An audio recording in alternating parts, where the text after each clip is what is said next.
Hello, welcome to LLG's Random But Real podcast, where you'll hear conversations about any and all things random with an entree, not a side dish, of mental health advocacy.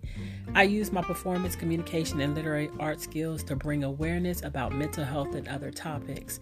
Therefore, whether I'm singing, speaking, or writing, it is my desire that my words will be melodic, just like music to your ears. Welcome to LLG. That's me, Lisa L. Gilliam's Random But Real podcast.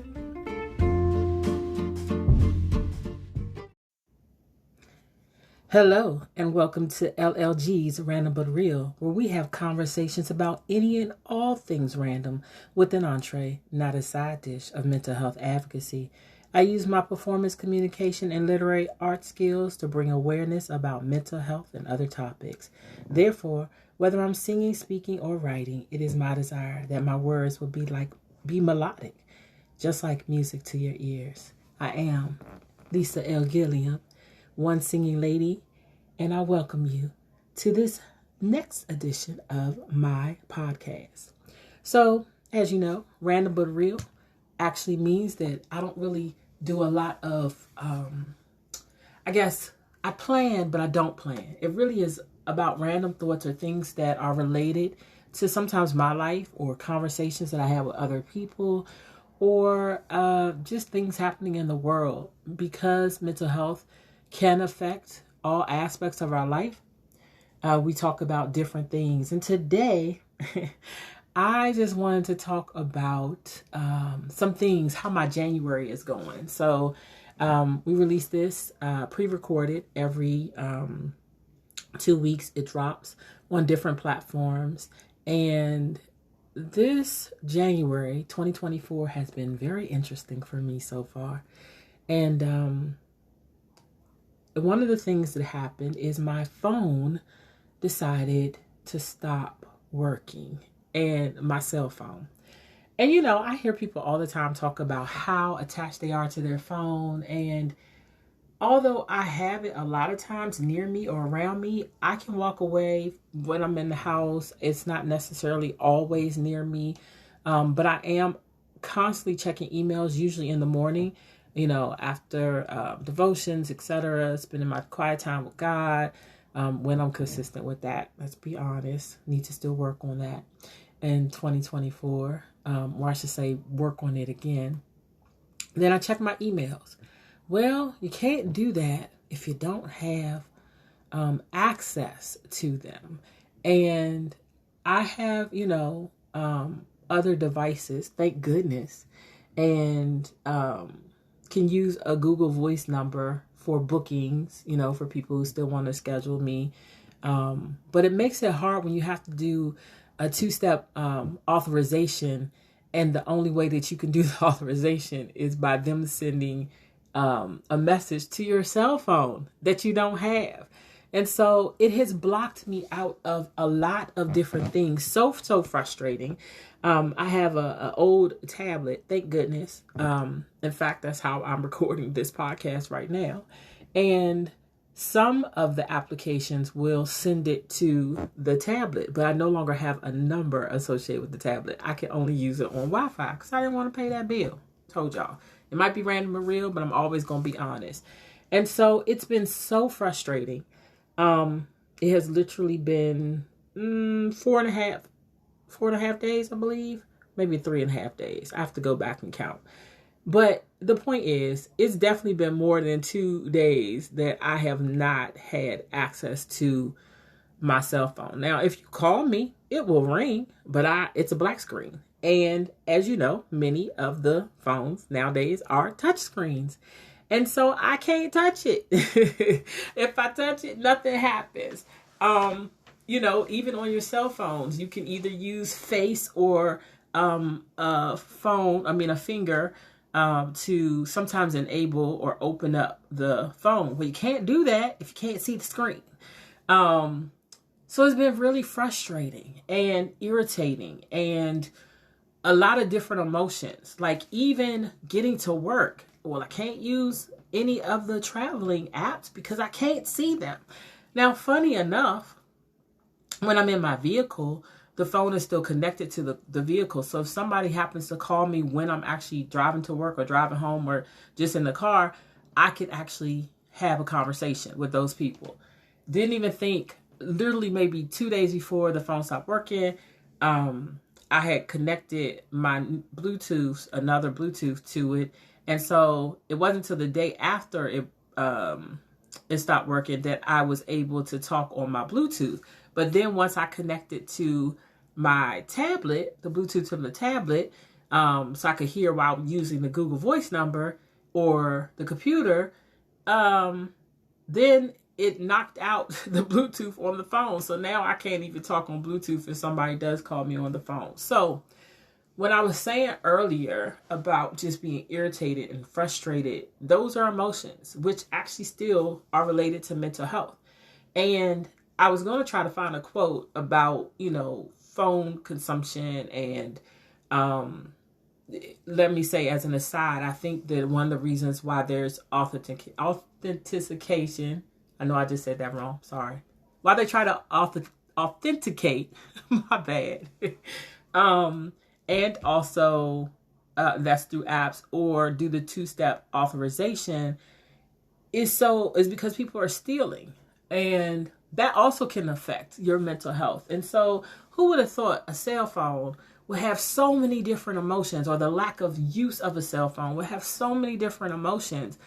But it was so overwhelming. So finally I get a call because I'm like, I can't check my email when you tell me that it's working because I don't have access to my personal email at work because I can't authorize it because it's going to my cell phone when you send it. So the lady from my phone company lets me know. She's like, I'll call you. Well, the phone came the day before. So it broke on I believe it was a Tuesday. Let's just use this example. The phone was supposed to be in the store, mailed to the store on a Thursday. It ended coming up on a Wednesday, but because I couldn't get into my email until I got home and then I had appointments after work, I didn't see the email till like 10 o'clock, 9:30, 10 o'clock. Store closes at 8 p.m. So I could have got the phone, let's say, on that Wednesday. I go after work on Thursday when it was supposed to be in the store, only to find out that the store system is down. So now I'm really frustrated and really irritated and really overwhelmed. And I have things to do this weekend where I actually need my traveling apps. So whether it's Google Maps or Waze, those are usually the ones that I use. I can't do that because I can't do it on tablet because that's only on Wi-Fi. And I can't use my phone because I can't authorize it or verify that it's really me using the phone. Talk about frustrating. So, one, I think my phone company needs to, get another way of making sure or verifying it's me. It shouldn't only be, just the phone number. It should also be an option to do the email, because if I'm near a computer, at least I can log on to most computers. Or Gmail, I know, gives you two options, either the phone or an email account. So as long as I'm not out completely and I'm logged in to the computer where I was finally able to log in, but I had to take the tablet and get on Wi-Fi and all this other stuff. It was too many steps. I'm not trying to steal from myself. I definitely think that cell phone companies and email companies need to really find other ways to verify that the person who's locked out of their account is actually the person.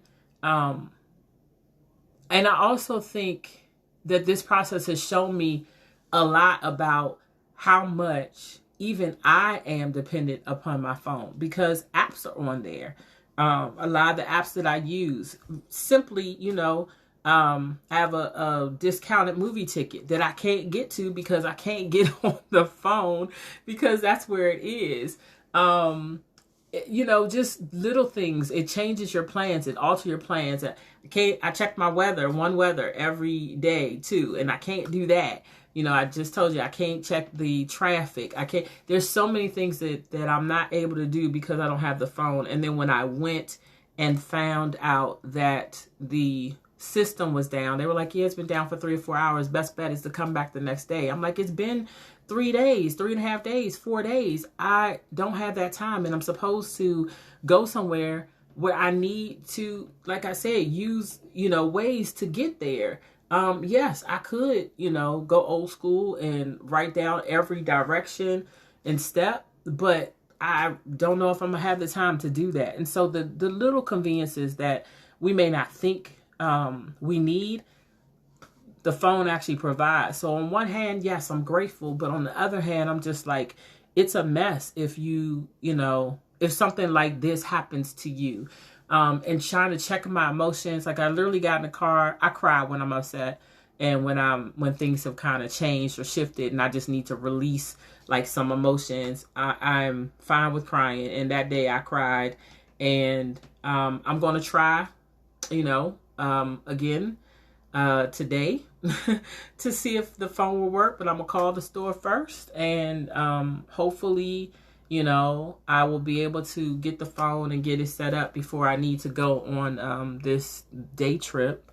But this has also kind of showed me that I don't get a lot of phone calls.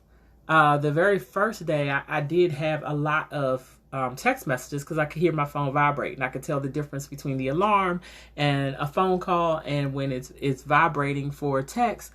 And I still can't answer it. So I have no idea who texted me. During that time, I had no idea who texted me.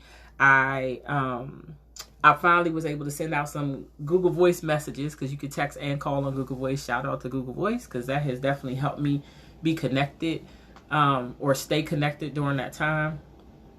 And I just want to put this out there, caveat. Remember, I said I pre-record. So although by the time you hear this situation will be over, sometimes I speak in the first person or present time, and sometimes I speak in past tense because I'm going through it currently, but when you all hear it, it would have already passed.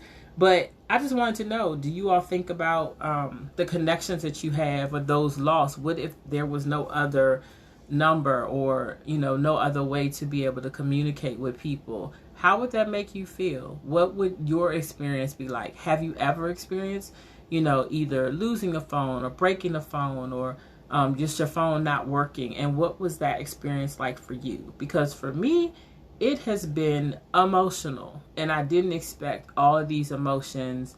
I think, the 2-step authorization is great, just on a general basis, but it has to be some type of alternative when this happens and you can't get in the phone, to be able to do your business or handle your business. Or I purchased something the other day and they're supposed to send me a text message when it arrives. Well, guess what? Till I get my phone back, I won't be able to see those messages. So maybe it needs to be a text and an email. But then you got to find the time to go back to send the message, to say, hey, email me. Don't call because I can't get it.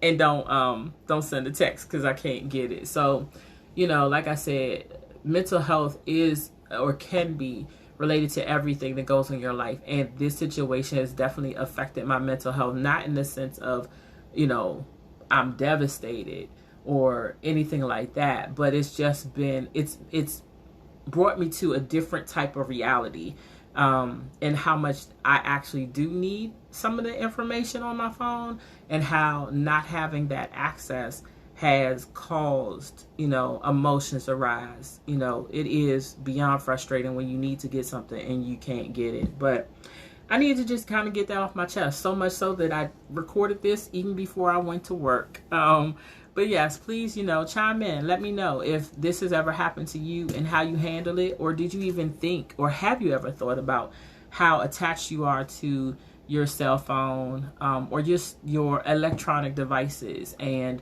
what effect, if any, it plays on your life?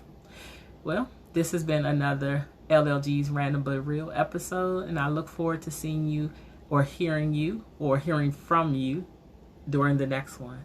Have a great day. Lisa, One Singing Lady, out.